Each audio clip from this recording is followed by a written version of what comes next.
Bonjour, ravi de vous rejoindre pour cette session. Donc maintenant un cardiologue et conflit d'intérêts, voilà. Donc syndrome coronarien aigu, on va parler des syndromes coronariens aigus de mécanisme de type 1, c'est-à-dire ceux qui sont en rapport avec la rupture d'une plaque d'athérome, comme on le voit ici, et la constitution à ce niveau de thrombus.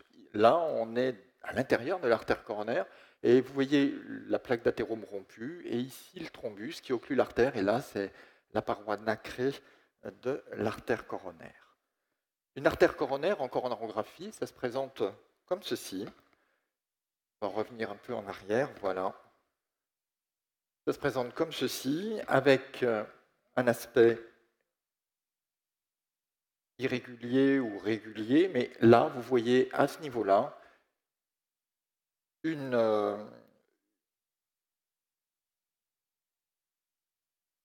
on va l'assumer. On va revoir d'autres images d'artères coronaires. On arrive à qu'est-ce que c'est qu'un syndrome coronarien aigu. Syndrome coronarien aigu, il y a deux grands groupes. Le premier groupe sont les risques vitaux immédiats. Les situations de risque vital immédiat se décomposent en deux parties. Les infarctus avec sus-décalage du segment ST et les syndromes coronariens aigus qui n'ont pas de sus-décalage du segment ST, mais qui ont soit une insuffisance cardiaque, un trouble du rythme ventriculaire ou une persistance de la douleur thoracique. Et puis, on a un deuxième registre, deuxième grand registre, ils ne sont plus à risque vital immédiat, ce sont ce qu'on appelle les risques intermédiaires et élevés. Il n'y a pas de sus-décalage du segment ST, et il n'y a pas d'insuffisance cardiaque, pas de trouble du rythme ventriculaire et pas de douleur thoracique persistante. Alors on va prendre une situation typique d'infarctus avec sus-décalage du segment ST. Donc c'est une femme de 58 ans, elle fume beaucoup, elle n'a pas d'antécédents personnellement, mais son père est décédé à peu près au même âge qu'elle, et elle présente une douleur thoracique. C'est une douleur qui est brutale, qui est très intense, oppressive, radie dans les deux bras. Ça débute vers 17h, elle appelle le centre 15 vers 18h. Immédiatement, dans ce contexte, le centre 15 va envoyer une ambulance médicalisée. C'est les pompiers qui arrivent d'abord. Un quart d'heure plus tard, le SAMU. L'examen clinique est strictement normal. L'électrocardiogramme, qui est réalisé systématiquement, retrouve les sus-décalages du segment ST. Les sus-décalages, voici l'électrocardiogramme normal ici. Et le segment ST, c'est la partie où se trouve mon point rouge. Le sus-décalage correspond à la remontée de cette zone. Juste derrière, c'est l'onde T.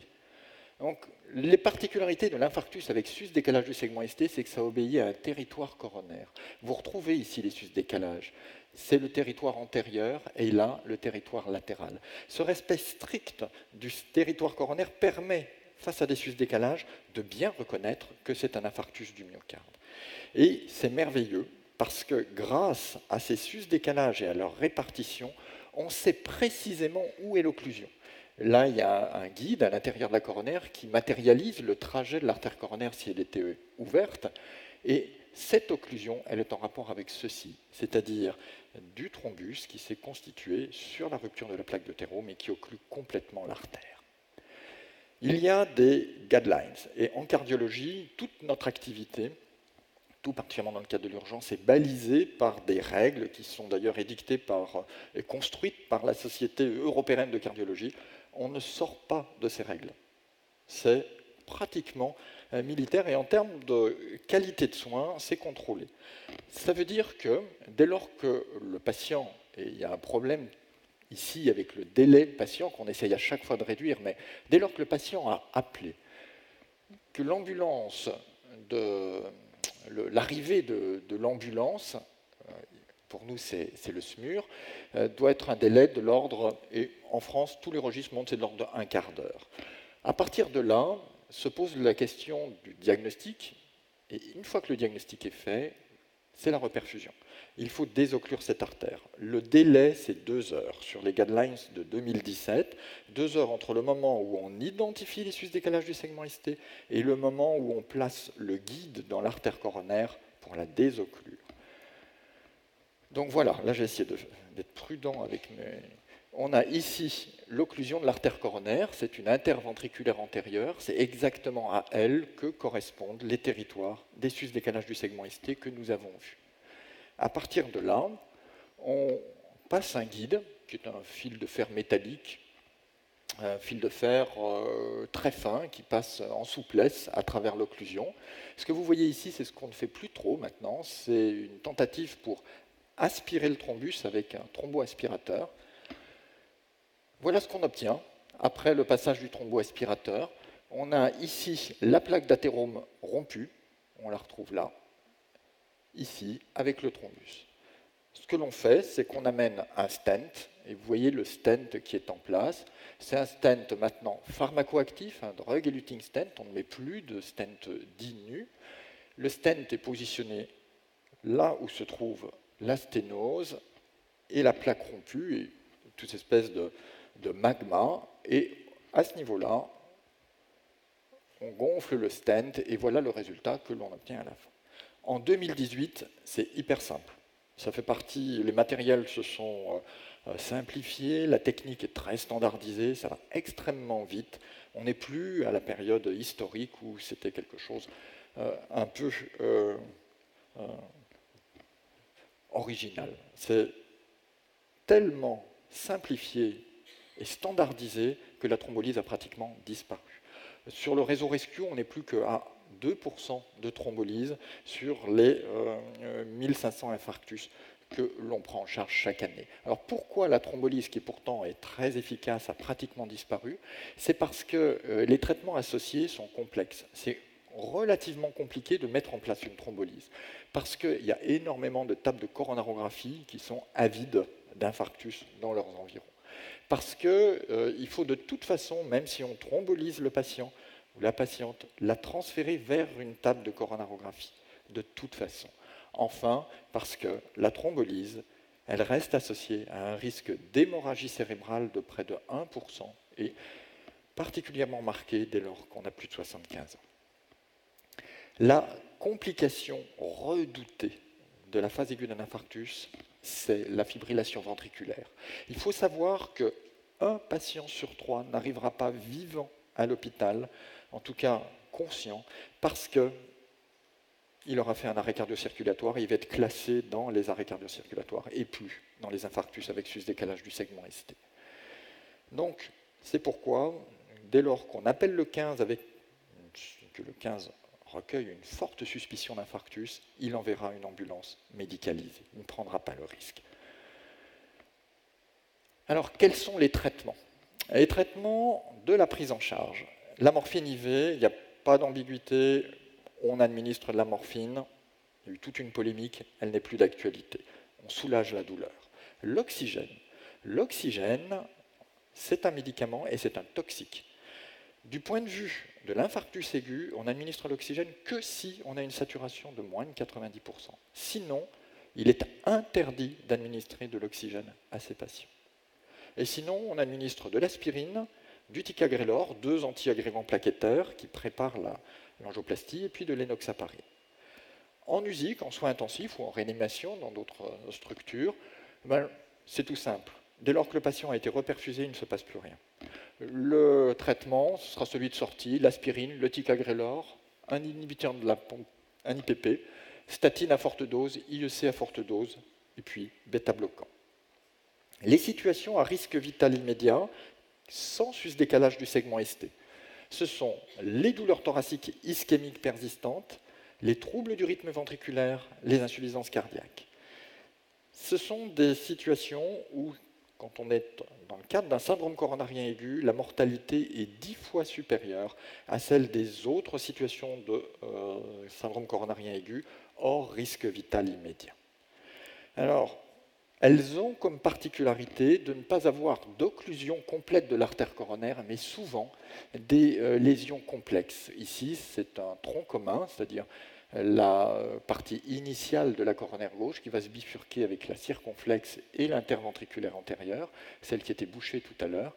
Et ici, vous voyez que la menace est très très proximale, tout à fait au début. Et cela peut conduire à une situation de risque vital immédiat. Les situations de risque vital immédiat qui ne sont pas avec des sus-décalages du segment ST obéissent en fait aux mêmes règles. Les patients doivent être conduits en salle de coronarographie dans les 2 heures. Et le réseau coronarien doit être documenté. La particularité pour eux, c'est qu'ils ne seront pas nécessairement traités par angioplastie. Ils pourront être orientés vers des pontages. C'est pour ça qu'on ne les pré-traite pas avec le ticagrelor, l'aspirine, ni même d'ailleurs avec l'enoxaparine. Et puis les autres. Donc les autres, ce sont les patients que l'on qualifie de risque intermédiaire ou à haut risque. Vous allez voir, le tableau clinique, il est très très différent. Ce que l'on voit, c'est une situation comme celle-ci. Il a 76 ans, il a un angor stable, connu, il a d'ailleurs eu une angioplastie déjà sur la coronaire droite, il a un traitement bêta-bloquant, de l'aspirine, il n'aime pas les statines, ça lui fait mal, et puis il a entendu dans la presse qu'il ne fallait pas en prendre, donc il n'en prend pas. Quoi qu'il en soit, depuis 10 jours, il a une douleur, il la connaît bien, c'est sa douleur. Elle est là, sauf qu'elle a changé.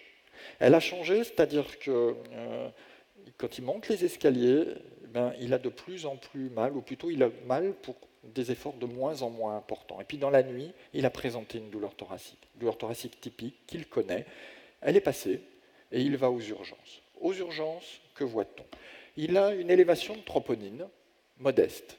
Il a une créatinine normale, il n'a pas d'anémie et un coup d'écho montre que la fraction d'éjection est bien préservée. Il n'a pas de douleur thoracique. Sinon, ça aurait été un risque vital immédiat. Voilà son électrocardiogramme. Il n'y a pas de sus-décalage du segment ST. En fait, il n'y a pas beaucoup d'anomalies, sauf un rythme cardiaque irrégulier parce qu'il a une fibrillation auriculaire. Cette fibrillation auriculaire, elle n'est pas suffisamment rapide pour expliquer les douleurs thoraciques. On est bien dans le cadre d'un infarctus, puisque les troponines sont élevées, sans sus-décalage du segment ST, de type 1, à risque intermédiaire ou élevé.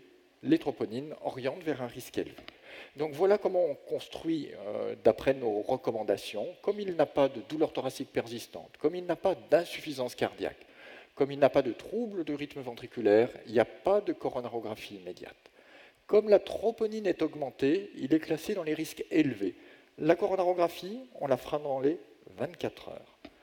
Et si la troponine avait été normale chez ce patient, comme il a des antécédents coronariens, il sera considéré comme un risque intermédiaire et de toute façon, il aura une coronarographie qu'on pourra faire dans les 72 heures. Donc voilà son artère coronaire. Donc, artère coronaire normale ou sans lésion ici. Et ici, on a ce qui lui fait mal, ce qui a conduit à l'augmentation de troponine, une plaque d'athérome rompue avec, à ce niveau, du thrombus. Mais l'artère n'est pas occluse, ce qui explique qu'il n'y a pas de sus-décalage du segment ST. Donc, c'est extrêmement simple. On passe directement le guide, le stent, et on récupère une artère qui est complètement reperfusée. Alors, chez ces patients, quel traitement? Le traitement anticoagulant qu'on leur administre est particulier, c'est du fondaparinux, que vous connaissez sous le nom aussi d'Arextra, pour son nom de spécialité. Et le fondaparinux, on administre à une dose très très faible, 2,5 mg en sous-cutané, la dose préventive dans d'autres situations.